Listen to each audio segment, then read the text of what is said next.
Yo guys, eto nga po mga sangka itong si Karen Davila ay nagpasabog ngayon.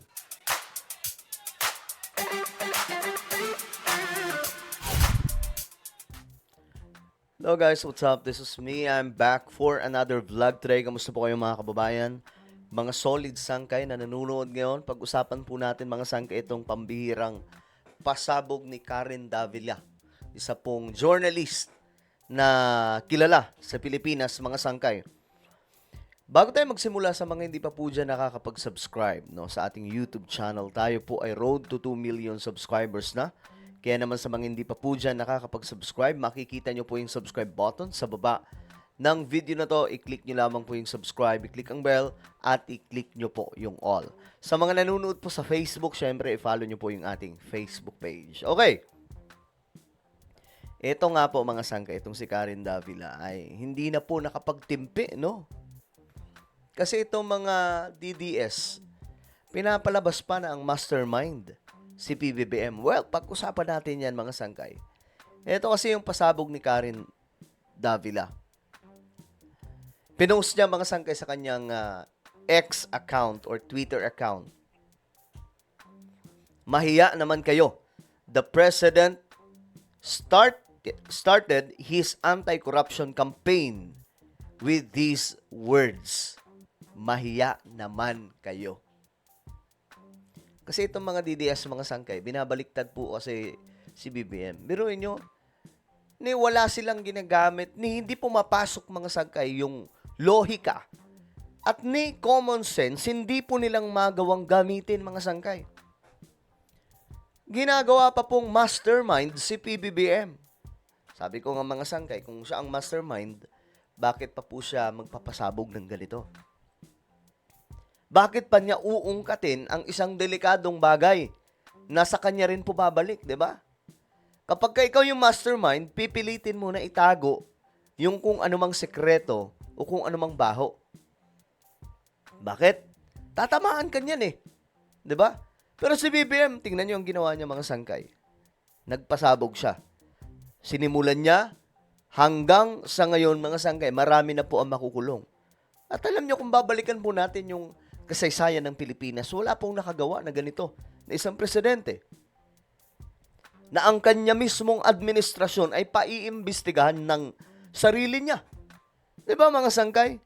Itong nakawan ng kaperahan para po sa mga project, mga sangkay, matagal na pong nangyayari sa Pilipinas. Trilyones na po na pera ng taong bayan ang nananakaw ng mga ito. Dahil nga po, dekada na po ito mga sangkay. At ngayon lamang po nagkaroon ng pagkakataon na may naglakas ng loob na isang presidente. Palibhasa mga sangkay, napakayaman ni BBM eh. Hindi na niya kailangan ng pera eh. Hindi na niya kailangan na magnakaw pa. Hindi na niya kailangan na gumawa pa ng kalokohan para magkapera. Para ano pa mayroon pong Marcos Gold, Marcos Wealth, di ba? Nasa kanila yan, mga sangkay. Kaya nga po, nakita niyo yung SALN niya? Umabot po ng 1 billion. Bakit? Mga sangkay, aba, ikaw ba naman, anak ka ng isang Marcos? Good to know. He has the fortitude to finish this and hopefully keep his promise. Walang kamag-anak, kaalyado. Nakita naman po natin mga sangkay. Si Zaldi ko nga, bumaliktad na, di ba? Alyado po yan ni PBBM. Kasamahan po niya sa administrasyon. Kaya nga lang, nung nakitaan mga sangkay na may problema, di yari sila. Pati si Martin Romualdez, di ba? At ako, hindi na po ako magtataka mga sangkay kung babalik ta rin dito si BBM ni Martin Romualdez. Kung magsasalita din po si Martin Romualdez, nakalintulad ng ginawa ni Zaldico.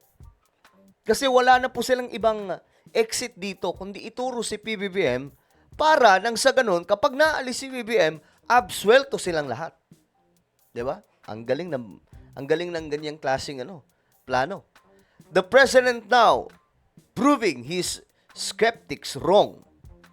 Also announced criminal charges of plunder and indirect bribery could be filed against former Speaker Ferdinand Martin Romualdez, his own cousin. Let's see where this goes. Oh, mga sangkay. Ito yung pasabog ni PBBM eh. 'Di ba? Mga sangkay, pakinggan natin. Ito yung listahan ng may arrest warrant na. At ang susunod na hakbang, ay wala nang paligoy-ligoy pa, ang ating mga otoridad ay siyempre papatupad na nila itong mga arrest warrant na ito. Oh, ngayon, kagabi nga po mga sangkay, nagsimula na po na halughugin ang buong Pilipinas para hagilapin itong mga taong involved. May mga kinakatok na pong mga mansyon na pagmamayari ng mga opisyal ng DPWH. Mga sangkay. So, madami po ito. Madami. At ang first batch na naka-line up, pinangungunahan po ni Zaldico. Aarestuhin na sila, ihaharap sa korte at pananagutin sa batas. Walang special na pagtrato, walang sinasanto. Ako ang nagsimula nitong lahat. Ako ang magtatapos. Yun ang magandang bagay na sinabi ni PBBM. Ako ang nagsalita nitong lahat. Ako rin ang tatapos. 'Di ba? Ganun dapat mga sangkay ang presidente. Hindi yung sa umpisa lang magaling. Yung, 'di ba, nakaraan, panahon po ni PRRD. O, kung babalikan po natin mga sangkay, mababasa po natin yan dito. Makikita po natin yan dito.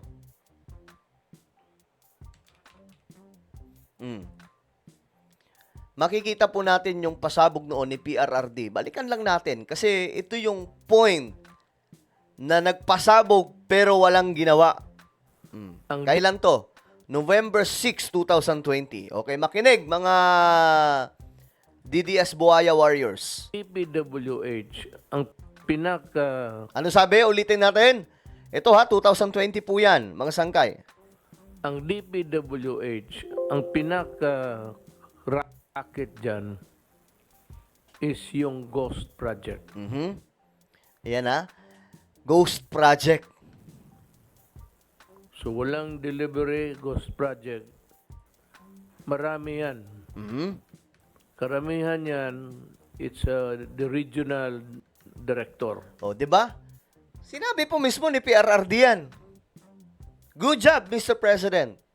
Pero anong sumunod na aksyon? Wala. Kasi nga po, marahil natakot po si PRRD kasi kung ikakanta niya ito lahat at maliban sa pagkanta, gagawan niya po ng aksyon, babalikan siya ng mga ito, ituturo siya. At kung mahina-hina siya, at kung hindi siya ganong kalakas ang loob kagaya ni PBBM, malamang sa malamang mapapababa siya sa pwesto. 'Di ba mga sangkay? After neto, may nabalitaan ba kayo? Kayo na mismong sumagot. Kahit po kayong mga DDS. Sige. Kahit kayong mga DDS, sumagot na rin kayo. Kayong mga taga-suporta ni PRRD. May naalala ba kayo na nagpa-imbestiga si PRRD ng malaliman kagaya ng ginagawa ngayon tungkol po dito? May naalala din ba kayo na may pinangalanan ng mga malalaking isda kagaya ngayon, mga sangkay na may mga pinangalanan? Si Joel, si Cheese, si Jinggoy, sino pa yun? Mga congressman, mga sangkay. O, kasama na po si Zaldico at saka si Martin Romualdez at napakarami pang mga opisyal ng DPWH. May naalala ba kayo na ginawa ito ng panahon ni PRRD? Mag-comment kayo. Ilagay niyo yung link kung mayroon. Wala, di ba? May naalala ba kayo na pinuntahan ni PRRD na mga ghost project after po netong revelasyon? Wala, di ba? May naalala din ba kayo na may mga contractors na pinangalanan at kinasuhan? Wala, di ba? Baka may naalala lang kayo, i-comment nyo. At baka nakalimutan ko lang, mga sangkay. Di ba? Wala akong maalala eh. Di ba?